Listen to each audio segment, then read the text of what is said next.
Europe জুড়ে যখন তীব্র তাপপ্রবাহ আর দাবানলে হাঁসফাঁস অবস্থা, ঠিক তখন ভিন্ন চিত্র দেখা গেল বসনিয়ার প্রাচীন শহর ইয়াইচেতে। সেখানে প্রায় ৭২ ফুট উঁচু জলপ্রপাতে হিমশীতল পানিতে লাফিয়ে পড়ছেন সাহসী ডাইভাররা। পাহাড়ি ঝর্ণা ও হিমশীতল পানিতে জমে ওঠে বার্ষিক ওয়াটারফল জাম্পিং বা জলপ্রপাত ডাইভিং প্রতিযোগিতা। সেখানে প্রতি বছরই এই আয়োজন দেখতে ভিড় জমায় পর্যটকরা। প্রায় ৭২ ফুট উঁচু পাহাড়ি ঝর্ণা, আর সেই উচ্চতা থেকেই সরাসরি বরফ শীতল পানিতে ঝাঁপ দিচ্ছেন দুঃসাহসী ডাইভাররা। তীব্র গরমের মধ্যে বসনিয়ার প্রাচীন শহর ইয়াইচিতে দেখা যায় এমন সাহস প্রদর্শনের আয়োজন।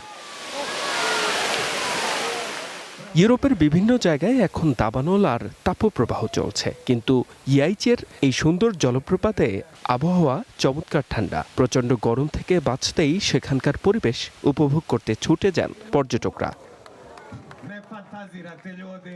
প্লিসা আর ভরবাস এই দুই নদীর মোহনায় অবস্থিত বিখ্যাত প্লিসা জলপ্রপাত।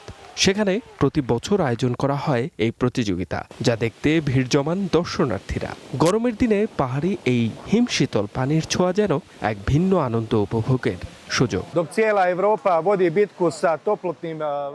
এমন দাবদাহের দিনে একটু স্বস্তি পেতে সবাই যখন ব্যাকুল, তখন এই জলপ্রপাতের চেয়ে সুন্দর কিছু হতে পারে না।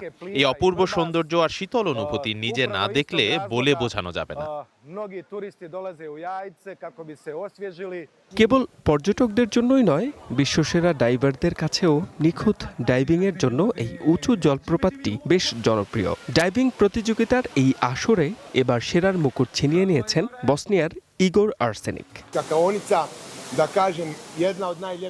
ডাইভিং করার জন্য এটি বিশ্বের অন্যতম সুন্দর একটি জায়গা। আমরা এত বড় একটা জলপ্রপাতে লাফ দিচ্ছি, অনুভূতিটাই আলাদা। এখানকার মানুষের উষ্ণ আতিথেয়তায় সবসময় মনে হয় যেন নিজের ঘরেই আছি।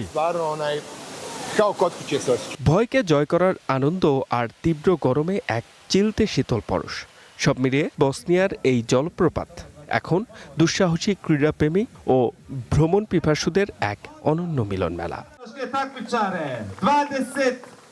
H M Ataullah, one international desk.